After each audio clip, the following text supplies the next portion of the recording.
Hey guys, welcome back to my channel. I know it's been a while, but I had to take a little bit of a break. I recently played through the entirety of Hogwarts Legacy, and since I'm not a gamer, uh, playing through a big game like that took a big, energy chunk out of me. It's probably not the right words to use, but anyway, so I had to take a little bit of a break after I finished playing through that. I made a playlist of that if you want to watch me play through Hogwarts Legacy.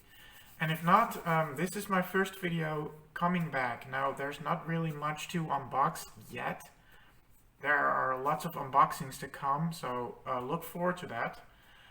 But I recently watched the Night at the Museum trilogy for the first time. I've actually watched Night at the Museum years and years ago, but I didn't remember much. There are elements in this movie that I thought were from Night at the Museum 2, but I was totally wrong about that. Everything that I thought happened in Night at the Museum 2 happened in Night at the Museum 1. I don't know. But I'm gonna talk about all three of these movies, and I'm gonna rank them in my order of preference from good to worst, because there are good movies in the franchise and there are movies that I didn't enjoy that much. So, Night at the Museum 1, classic. I actually think this movie is pretty fun for a number one in the franchise. First movies in the franchise are always kind of, getting to know the characters and that sort of stuff. But this movie does it well. The character played by Carla Gugino sadly doesn't come back in all the other movies to follow, so that was kind of sad. But other than that, this movie does a great job of introducing all the characters. Robin Williams, of course, Rami Malek, who I only knew from No Time to Die. I had no idea he was in this, so that was kind of cool to see him in his earliest role. Yeah, the best scene in this movie is definitely the scene where Dexter and Larry, played by Ben Stiller, are starting to slap each other silly. That was that got a giggle out of me. So yeah, Night at the Museum 1. Strangely enough, this isn't my favorite of the franchise. This is actually my second favorite, like in the middle of the three. Because there is a movie that I actually found better. So yeah, I'm gonna place this at number 2.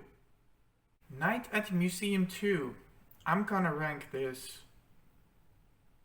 and this is gonna be spoiler for the third movie, because there are only 3 movies, so when I'm ranking this at a certain place, you will definitely know what the other movie is gonna be placed at. But Night at the Museum 2, it was a huge letdown. I'm placing this at number 3. Yeah, I know. If you like this movie, but I just didn't like it. Maybe I was just too tired or something because I barely could keep my eyes open. This movie completely sidelines all the great characters from the first movie and introduces new characters. We got Kamun Ra, played by Hank Azaria. I don't know if I pronounced his name correctly. But he plays this Egyptian god or something with a lisp. I didn't like him.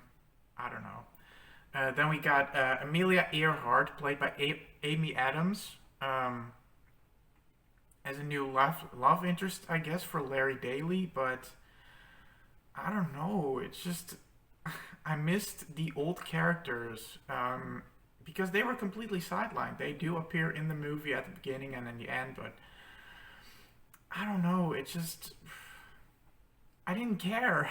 And the movie itself just wasn't interesting enough to keep me like at the edge of my seat or something.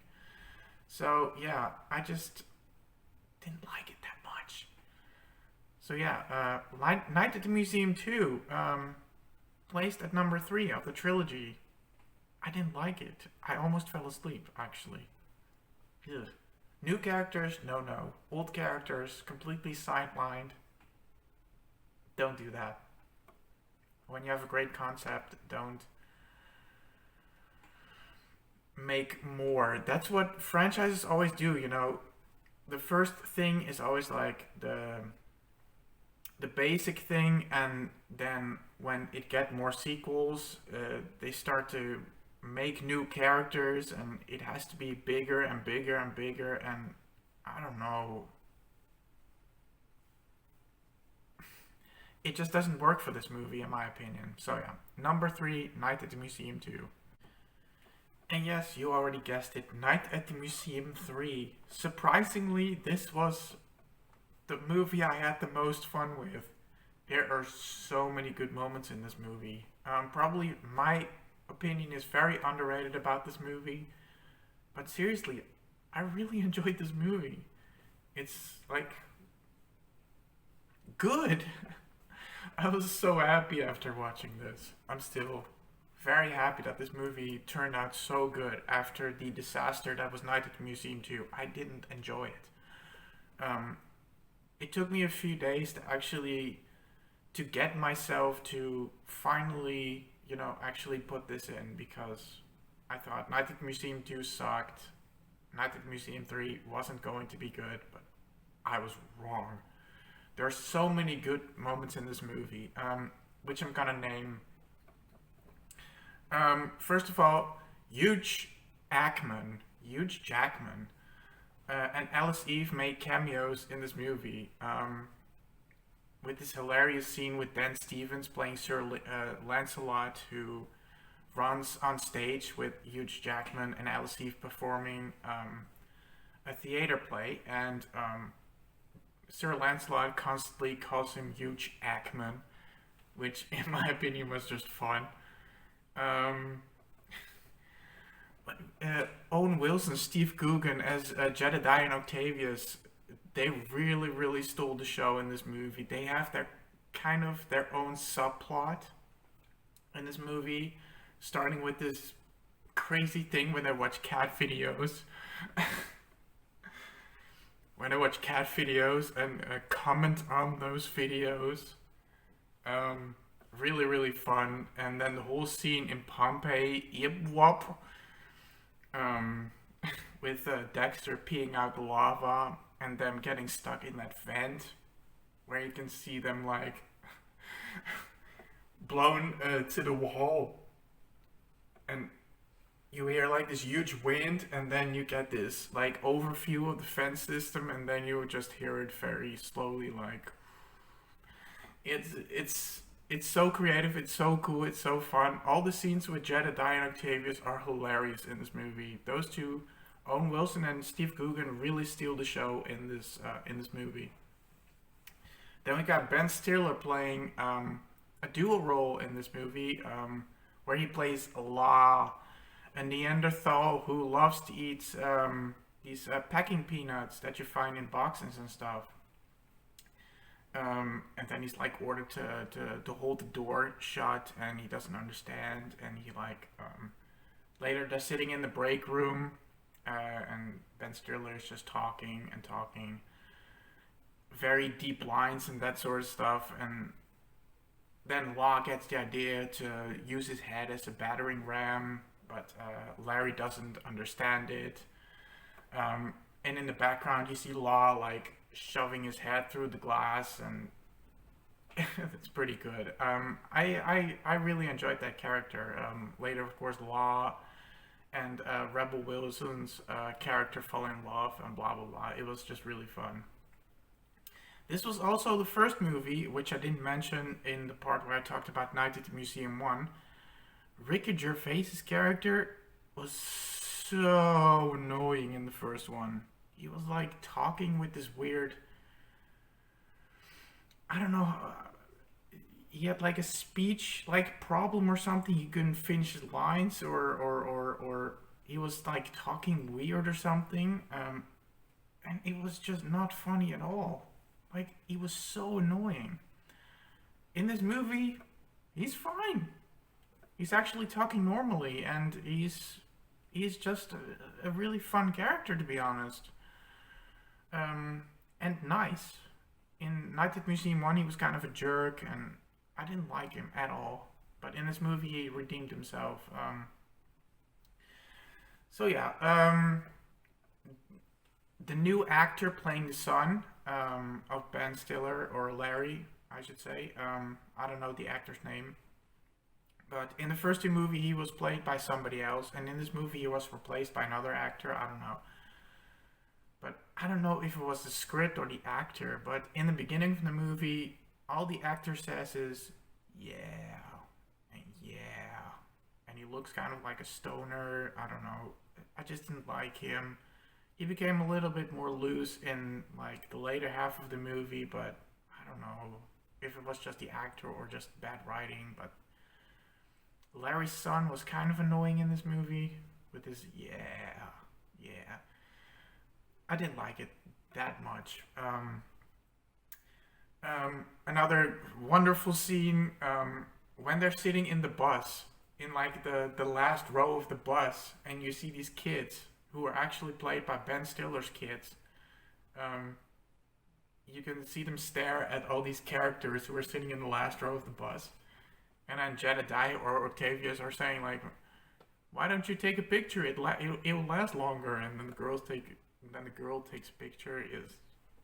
It's priceless. It was really good.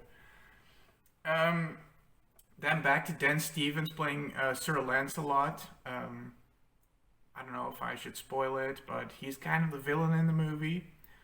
But he redeems himself later. There's a funny scene where his nose, his wax nose starts to drip, and there's this whole scene where it's like, "Don't look at my nose."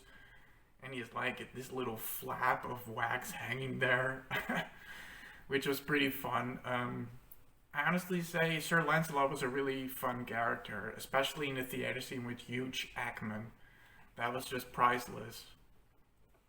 But the biggest part of the movie that I liked is when it ended. No. I actually like this movie, but the credit song that play in like the beginning part of the credits, where they show the actor's name, Chesto Iconopop, Let's Go. That song is absolutely fantastic.